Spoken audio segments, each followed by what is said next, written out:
بسم اللہ الرحمن الرحیم۔ حضرت عزیر علیہ السلام ایک نبی تھے۔ یہود کہتے ہیں عزیر اللہ کا بیٹا ہے، اور نصرانی کہتے ہیں مسیح اللہ کا بیٹا ہے، نعوذ باللہ۔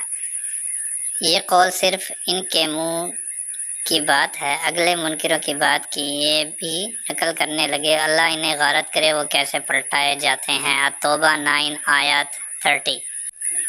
یہ جو پڑھا گیا یہ ترجمہ ہے آیات کا۔ اللہ تبارک و تعالیٰ نے مندرجہ بالا آیات میں جہاں حضرت عزیر علیہ السلام کا نام گرامی مذکور کیا ہے، وہیں ان لوگوں یعنی یہود و نصارہ پر جو عزیر علیہ السلام اور حضرت عیسیٰ علیہ السلام کو خدا کا بیٹا کہتے ہیں لعنت فرمائی ہے، اور اس بات کی نفی فرمائی ہے کہ یہود و نصارہ سخت عذاب کے مستحق ہیں، کہ جو لوگ اللہ پر جھوٹ باندھتے ہیں وہ اللہ کے دشمن ہیں اور اپنی جانوں پر ظلم کر رہے ہیں۔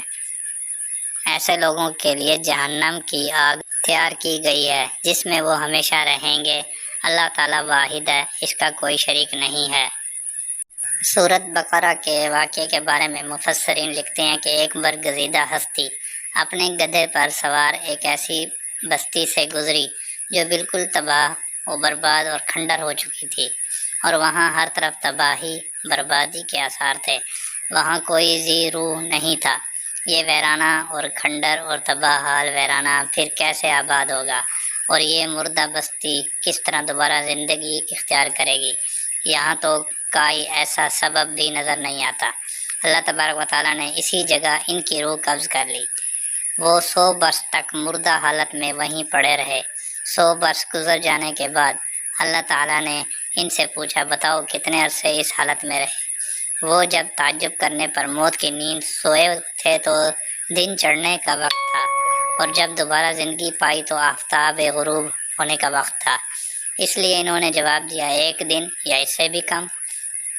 اللہ تعالیٰ نے فرمایا، ایسا نہیں ہے، بلکہ تم 100 برس تک اسی حالت میں رہے ہو، اور اب تمہاری حیرت اور تعجب کہ یہ بستی کیسے آباد ہوگی کا جواب یہ ہے کہ تم ایک طرف اپنے کھانے پینے کی چیزوں کو دیکھو کہ اس میں مطلق کوئی فرق نہیں ہے، بالکل ویسی کی ویسی ہیں جو کہ تو رکھی ہیں، اور دوسری جانب اپنے گدھے کو دیکھو کہ اس کا جسم گل سڑ گیا ہے، صرف ہڈیوں کا ڈھانچہ پڑا ہے، اور پھر ہماری قدرت کا اندازہ کرو کہ جس چیز کو چاہا محفوظ رکھا تو جس چیز کو چاہا برباد کر دیا۔ اب دوسری بات، آپ نے کہا تھا کہ یہ بستی دوبارہ آباد کیسے ہوگی، تو اس کا جواب یہ ہے، ہم اس کو دوبارہ زندگی بخش دیتے ہیں، تمہارا جو گدھا ہے اس کو دوبارہ زندہ کر دیتے ہیں تاکہ تمہارے واقعے کو لوگوں کے لیے نشان بنا دیں، اور تاکہ تم یقین کے ساتھ مشاہدہ کر لو کہ خدا تعالیٰ اس طرح مردہ کو زندگی بخش دیتا ہے اور تباہ شدہ شے کو دوبارہ آباد کر دیتا ہے۔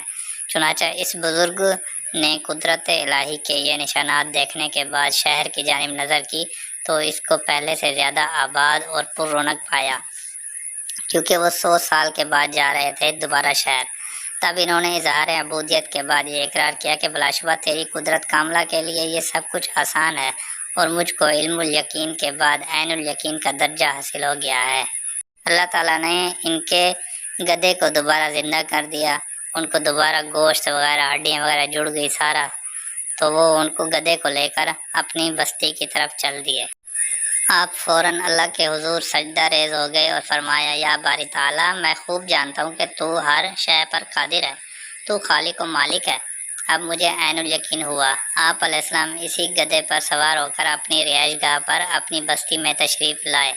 آپ کی عمر مبارک 40 سال تھی، لیکن آپ کے سر اور درویش مبارک کے بال برف کی طرح سفید ہو چکے تھے۔ آپ بستی میں پہنچے تو آپ کو کوئی پہچانتا نہ تھا، کیونکہ آپ 140 سال کے ہو چکے تھے۔ آپ اندازے سے اپنے مکان پر پہنچے تو ایک ضعیف بڑھیا، پاؤں سے معذور اور آنکھوں سے اندھی بیٹھی نظر آئی۔ وہ بڑھیا آپ کے گھر کی کنیز تھی، اور وہ آپ کو جانتی تھی، اور اس کے علاوہ کوئی پہچاننے والا نہ تھا۔ آپ نے بڑھیا سے پوچھا، یہ مکان عزیر علیہ السلام کا ہے؟ اس نے کہا، ہاں، یہ مکان عزیر علیہ السلام کا ہی ہے۔ آپ نے پوچھا، کیا تو جانتی ہے عزیر علیہ السلام کہاں ہے؟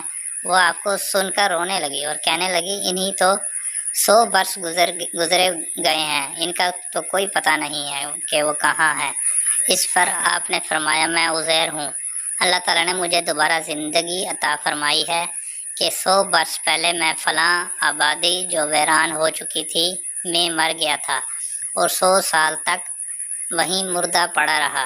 بڑھیا تعجب سے بولی سبحان اللہ، مگر یہ کیسے ہو سکتا ہے؟ میں اندھی ہو چکی ہوں، میں عزیر علیہ السلام کو جانتی ہوں، اب میری آنکھیں نہیں ہیں، ہوتی تو میں آپ کو دیکھ سکتی تو تصدیق کرتی۔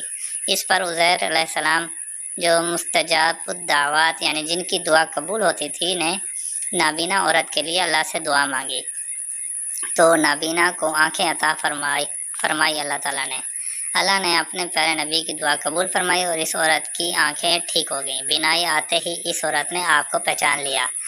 آپ اس کے ہاتھ کو پکڑ کر کہا اللہ کے فضل و کرم سے کھڑی ہو جا۔ عورت کے پاؤں اور ٹانگیں ٹھیک ہو گئیں اور وہ اٹھ کھڑی ہوئی۔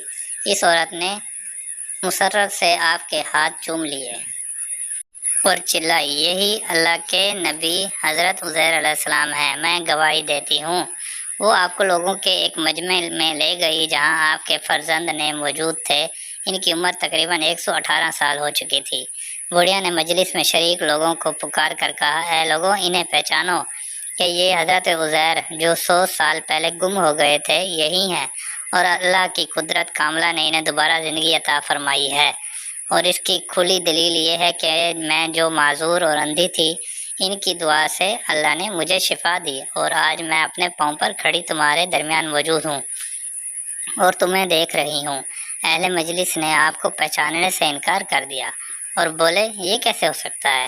اس پر مجلس میں ہی سے آپ کے بیٹے نے اٹھ کر کہا ٹھہرو، میرے والد کے شانوں کے درمیان سیاہ بالوں کا ایک ہلال سا موجود تھا، وہ نشانی اگر موجود ہے تو بے شک یہ میرے والد ہیں، اگر نہیں تو پھر تمہیں اختیار ہے۔ لوگوں نے حضرت عزیر سے یہ نشان دکھانے کو کہا کہ میرے والد کو توریت زبانی یاد تھی، آپ اگر میرے والد ہیں تو توریت سنائیے۔ اس پر آپ نے ساری توریت سنا دی۔ ان لوگوں میں سے ایک شخص نے کہا کہ آپ نے توریت سنا دی لیکن ہمیں یاد نہیں، اور ہم اس کی تصدیق کرنا چاہتے ہیں کہ آپ نے توریت صحیح سنائی ہے یا نہیں۔ اس پر انہی میں سے ایک شخص نے کہا کہ میرے دادا نے توریت کا ایک نسخہ کسی زمانے میں ایک جگہ دفن کر دیا تھا، توریت کا وہ نسخہ میں نکال کر لاتا ہوں اور پھر ہمیں اس بات کی تصدیق بھی ہو جائے گی۔ سب لوگ اس جگہ جہاں توریت کا نسخہ دفن تھا پہنچے اور وہ بکس جس میں توریت کا نسخہ بند تھا نکالا۔ اب جو حضرت عزیر علیہ السلام کو توریت سنائی تو وہ حرف بحرف صحیح تھا۔ اس شخص نے جس نے توریت نکالی تھی وہ قائل ہو گیا اور سارے لوگ اس دلیل پر متفق ہو کر آپ پر ایمان لے آئے۔ مفسرین کی متفقہ رائے کے مطابق حضرت عزیر علیہ السلام حضرت ہارون علیہ السلام کی اولاد میں سے تھے۔